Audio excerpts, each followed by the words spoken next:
Skandal dugaan kebocoran devisa Indonesia makin mengejutkan.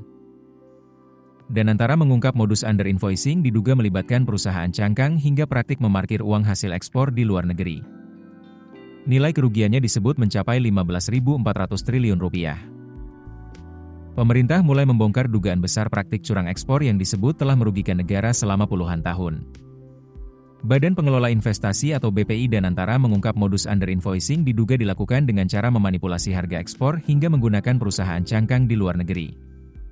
Managing Director Stakeholders Management and Communications Danantara, Rohan Nafas, menjelaskan praktik ini terjadi ketika eksportir dan pembeli di luar negeri sepakat mencatat harga komoditas jauh lebih rendah dari harga pasar sebenarnya. Dengan kata lain, transaksi dibuat seolah-olah murah di atas dokumen resmi. Padahal nilai asli barang yang dijual jauh lebih besar. Menurut Rohan, praktik itu sulit terdeteksi karena secara administratif terlihat legal akibat adanya kesepakatan antara penjual dan pembeli. Namun masalah muncul ketika data transaksi di Indonesia ternyata berbeda dengan data di negara tujuan ekspor.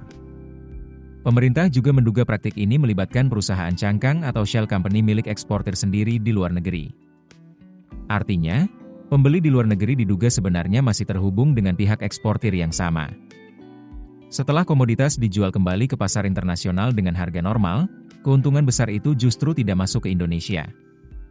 Uang hasil penjualan disebut diparkir di luar negeri dan tidak kembali menjadi devisa negara. Padahal, devisa hasil ekspor sangat dibutuhkan untuk memperkuat cadangan mata uang asing di dalam negeri.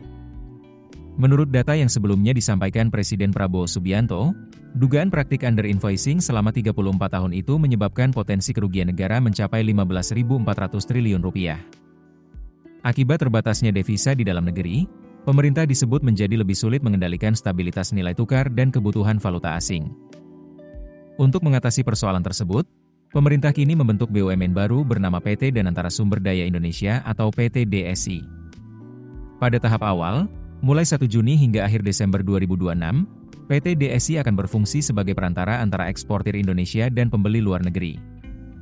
Tugas utamanya adalah memeriksa dokumen ekspor dan memastikan harga yang digunakan sesuai dengan harga pasar internasional. Pemerintah ingin memastikan tidak ada lagi manipulasi harga dalam transaksi ekspor komoditas strategis Indonesia. Kedepan, PT DSI bahkan akan berperan sebagai trader atau eksportir tunggal untuk sejumlah komoditas sumber daya alam strategis. Skemanya, PT DSI akan membeli langsung komoditas dari eksportir dalam negeri lalu menjualnya kembali ke pasar internasional. Dengan model ini, uang hasil ekspor diharapkan langsung masuk ke Indonesia karena transaksi berada di bawah kendali perusahaan milik negara. Kini publik menunggu, apakah langkah besar pemerintah dan Danantara ini benar-benar mampu menghentikan dugaan kebocoran devisa yang sudah berlangsung puluhan tahun? Atau justru akan memunculkan polemik baru di dunia usaha dan perdagangan internasional? Keputusan bisnis terbaik datang dari data, bukan tebakan. Mudah berlangganan Business Insight dengan subscribe with Google.